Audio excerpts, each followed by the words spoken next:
As we already know, Samsung quietly dropped a pretty surprising update. They've officially stopped selling the Galaxy Z TriFold just 3 months after it launched. And yeah, that's not something you see every day. If you were actually thinking about buying one but never managed to get your hands on it, this might feel like bad timing. But weirdly, it could also be good news, because it looks like Samsung is already working on a much better version. According to new reports, the next device, likely called the Galaxy Z TriFold2, is being designed to fix one of the biggest complaints about the first one: its bulk. The original TriFold was seriously thick when folded, coming in at around 12.9 millimeters. That's closer to a brick than a phone in 2026 standards. But the new model is rumored to be dramatically slimmer, potentially only slightly thicker than the Galaxy Z Fold7, which is about 8.9 millimeters when folded. If that actually happens, we'd be talking about one of the biggest design improvements Samsung has ever made between generations. Because shaving off even a few millimeters in foldables is insanely difficult. A well-known tipster also claims Samsung has already completed most of the testing for the new hinge mechanism, which is usually the most complex and failure-prone part of any foldable. So the fact that the hinge is already in late-stage verification suggests this isn't just a concept. It's something Samsung is seriously preparing for a future launch, possibly around mid-2027. And here's where things get even more interesting.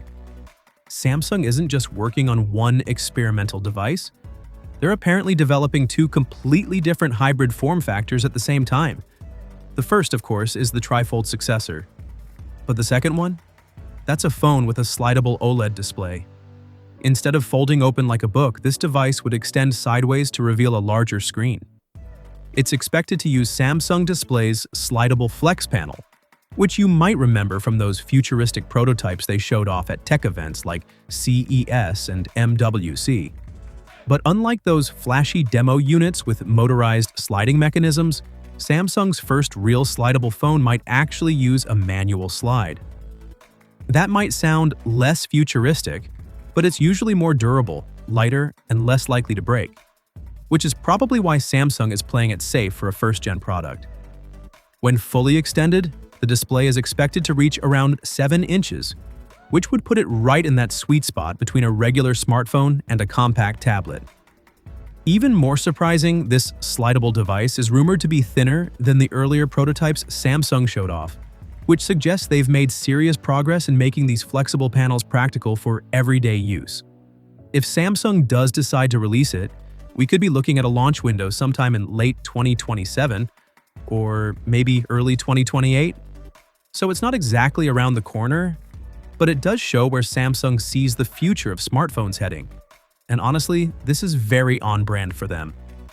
While other companies are still trying to perfect standard foldables, Samsung is already experimenting with trifolds and sliding displays at the same time.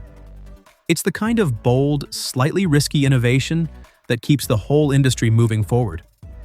And it's also why their videos and breakdowns are often covered by creators like Aaron Maney, because there's just so much to unpack every time they try something new. The real question now is whether these designs will actually make it to mass production or end up as another set of cool prototypes that never leave the lab. But I'm curious, would you rather have a trifold phone that unfolds into a mini tablet, or a slimmer phone that slides open when you need more screen? Let me know what you'd pick and why, because honestly, both ideas are kind of wild in their own way. That's it for this one. Thanks for sticking around, and I'll catch you in the next video.